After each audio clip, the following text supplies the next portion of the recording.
Hi there. So in this video, I will be going over basically a phylogenetic tree that I created using my PlayStation controllers that I have in my house.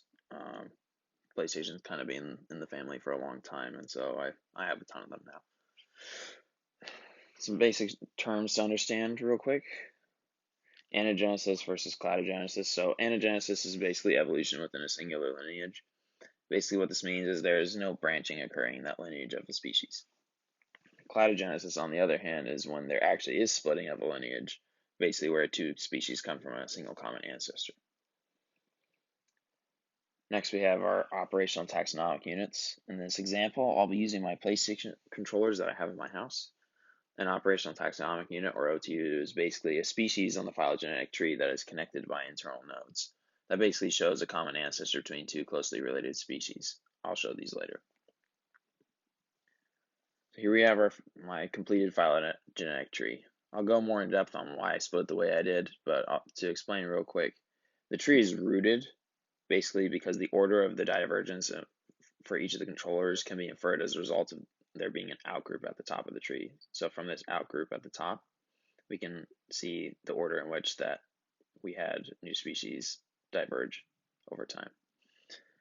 The red star shows the most recent common ancestor, which is basically the one that all the other species in this tree derive their lineage from.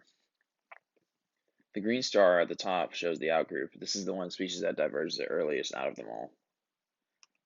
To start, for our outgroup, I basically used a PS2 controller as the outgroup because it diverged earlier than the rest of the other groupings, and that it still had a cable that had to be manually plugged into what was originally the PlayStation 2. Going down the tree, the next two closely related controllers are the black and blue PS3 controllers I have. These are grouped together because they share a common ancestor in that they're from the PS3 controller lineage, and the only main difference being that they differ in color. Next on the tree is with PS Move controllers.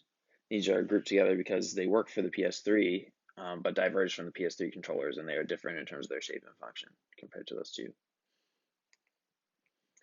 And then next we have the PS4 controllers. These are grouped due to their similar colors and that they work for the PS4. They are also closely related to two others, the brightly colored PS4 controllers. The main difference being, of course, that, like I just said, they are much brighter in color than the black and gray ones. Thank you for watching, and I hope this helps kind of see how a phylogenetic tree would be put together. And my references at the end for the one image I had.